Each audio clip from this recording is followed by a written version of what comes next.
When it comes to the oxidation of primary alcohols to aldehydes, there are three classic methods that we normally talk about. It is the oxidation with PCC or PDC, the Swern oxidation, and of course we have the Dess-Martin oxidation, which is the last, youngest, and probably one of the best of the three. When it comes to the three methods, they are for the most part interchangeable. However, each method has its own benefits and drawbacks. In this video, we're going to talk about the Dess-Martin Periodinane, how we make Dess-Martin Periodinane, and the reactions that this compound can go into, mainly focusing of course on the oxidation of the alcohols. So let's start by looking at the synthesis of the Dess-Martin Periodinane itself. The most common way is going to be the oxidation of the ortho-iodobenzoic acid, like what I have over here on the screen. And the oxidation is typically done by a stronger oxidizing agent, things like bromate, oxone, or other oxidizing agents that are capable of taking us all the way to the oxidized iodine plus 5 state. Now, what I drew here as my intermediate, that is our iodosobenzoic acid, often abbreviated as IBX in the literature. This compound has been known for over 100 years by now, but it has a lot of problems when it comes to its chemistry, and one of the biggest problems is that it's really difficult to dissolve it in pretty much anything. And if we cannot dissolve the compound, well, we cannot really do much of the chemistry with that.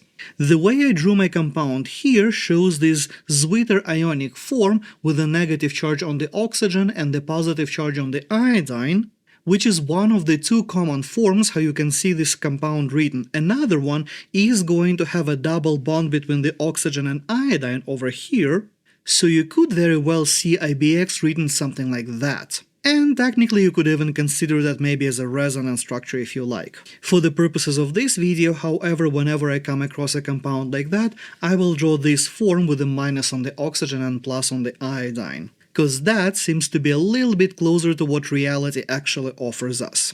This iodoxybenzoic acid, the IBX, is actually not the Dess-Martin Periodinane, so in order to convert that into the final periodinane, we are going to treat it with the acidic anhydride in acetic acid, and that's what gives us our DMP, our Dess-Martin Periodinane. Now, for the purposes of this video, as I've mentioned, we are going to focus on the oxidation ability of DMP and the ability of converting the alcohols into corresponding aldehydes or ketones.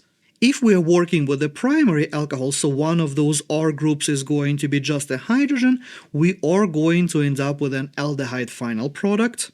And of course, if we have a secondary alcohol like what I have here on this generic scheme, we are going to end up with a corresponding ketone, but that is less interesting because it doesn't really matter how you oxidize the secondary alcohols, they're always going to give you ketones, so that part is kind of boring. And before we go into the oxidation mechanism itself, I want to spend just a few moments here discussing why we might want to use DMP instead of a typical Swern or maybe PCC for the oxidation purposes.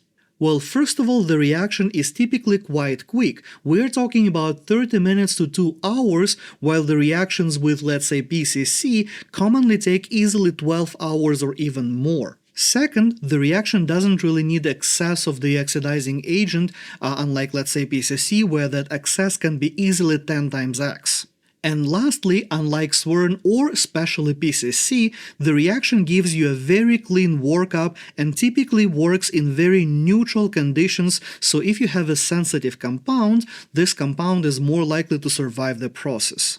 If you've ever done oxidation with PCC in the lab, you would know that that reaction gives tar, gives nasty reaction mixtures, and it's a nightmare to work up. Not to mention that you need to figure out what to do with rather toxic chromium that is used in that reaction. And when it comes to the Swern oxidation, well, let's say that reaction is stinky, and that's a compliment. And so with all of that in mind, let's move on to the mechanism of the oxidation using the DMP.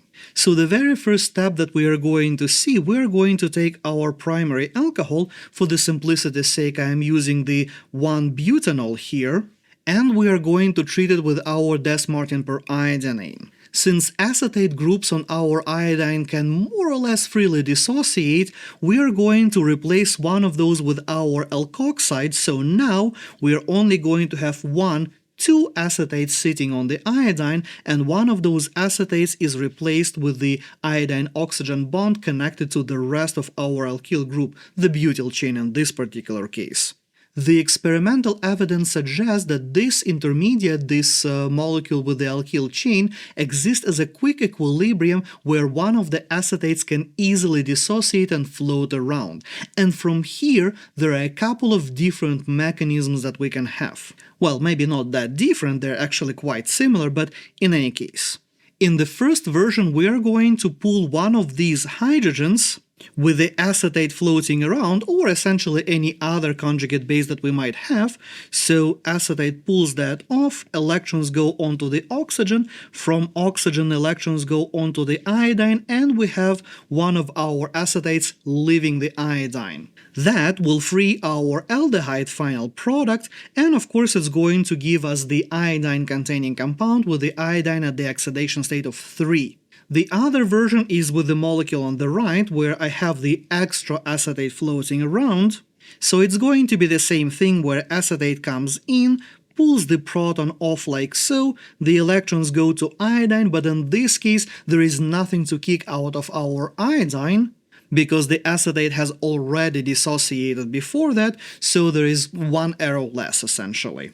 There is also some evidence that shows that this reaction can happen intramolecularly as well without that acetate floating around.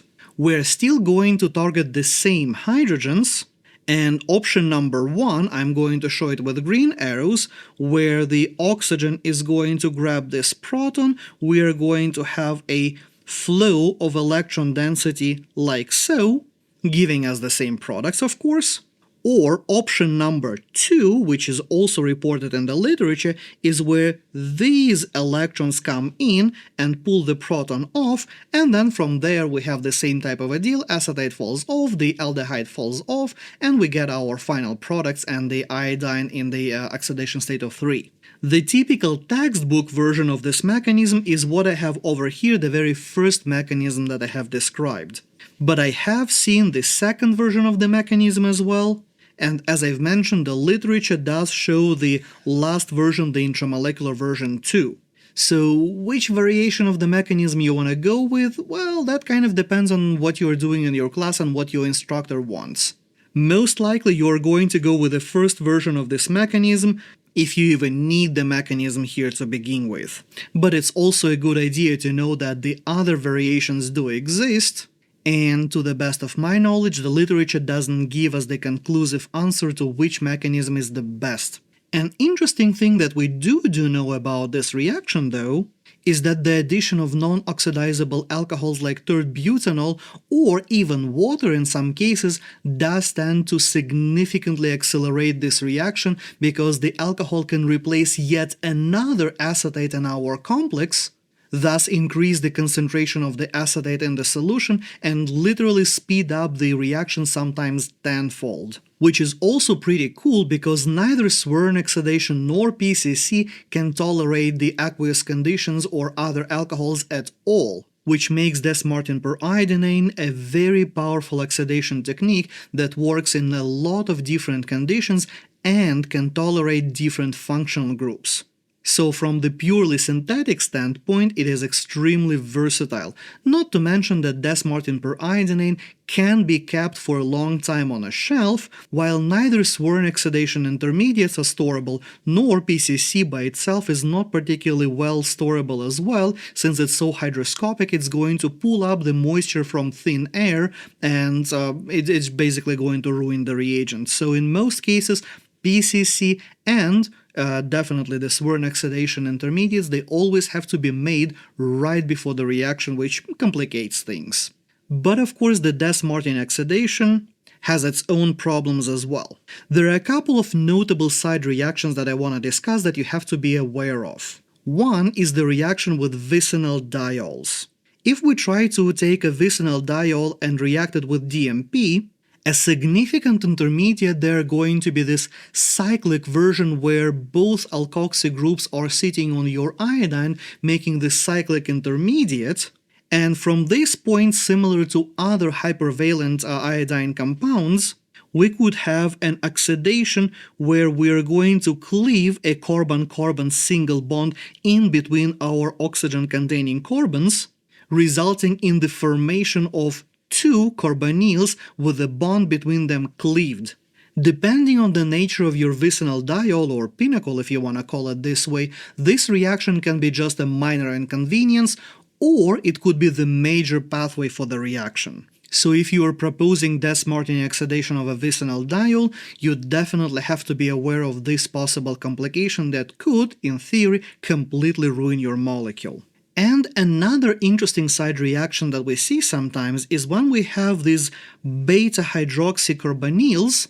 While these compounds do give the product of the oxidation of our alcohol where the OH becomes the CO double bond, but in addition to that, we can also see the formation of these products where we are all of a sudden now going to see the OH in the middle or even a carbonyl in the middle. Usually this can be avoided by carefully controlling how exactly you do your reaction, because once we have our dicarbonyl, it can easily tautomerize into the corresponding enol form.